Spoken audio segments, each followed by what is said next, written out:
மாத செலவுக்கு நான் வந்து என் ஃப்ரெண்ட்ஸ் கிட்ட தான் கேட்பேன். எல்லாமே சாஃப்ட்வேரில் இன்ஜினியர்ஸு, ஐடி ப்ரொஃபஷனல்ஸ். ₹1000 மந்த்லி வாடா அப்படின்னு. ஏடிஎம் போயிட்டு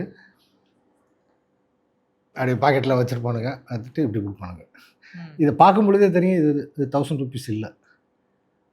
இவ்வளோ வேணாம்டா, எனக்கு 1000 போதும், 5000 இருக்குது வச்சுக்கோ, 5 மாதத்துக்கு யூஸ் பண்ணிக்கோ.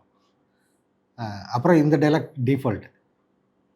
கெட்ட வார்த்தை போட்டு திட்டிட்டு எவங்கிட்டையும் கேட்கக்கூடாது. அடுத்தது என்கிட்ட தான் கேட்கணும். ஒரு ஃப்ரெண்ட்ஸும் ஸ்கூல் ஃப்ரெண்ட்ஸு. சத்தியம் தேட்டர் 3 தேட்டராக இருந்தது. சத்தியம், சாந்தம், சுபம். ஆமாம். அதில் நாங்கள் வந்த டைமில் இருந்து தான் அது வந்து 4 தேட்டர் 5 தேட்டரு ஒரே டைமில் வந்து நிறைய ஷோஸ் படங்கள் ஓட ஆரம்பிச்சிது. இல்லைன்னா ஒரு தேட்டரில் ஒரு ஷோ ஒரு படம் தானே ஓடும். ஒரு டைமில் வந்து 10 படம் இருக்கும், 14 படம் இருக்கும். அந்த 14 படத்தில் 12 படத்தை நான் பார்த்துருப்பேன். தேங்க்ஸ் டு என் ஸ்கூல் ஃப்ரெண்டு செந்தில், லக்ஷ்மண். இவங்க எந்த அளவுக்குன்னா, டேய் மச்சான் இந்த வெள்ளிக்கிழமை படம் ரிலீஸ் ஆக போகுது, ஃப்ரீ பண்ணிக்கோ, டிக்கெட் புக் பண்ணிடுவாங்க. அதே மாதிரி நான் ட்ரிப்புக்கு வந்து இங்கேருந்து தாண்டேலின்னா நார்த் கர்நாடகா இருக்குது, வெறும் ₹20 வச்சு ட்ராவல் பண்ணிடுவேன். ₹20 25 காசு. Because of friends.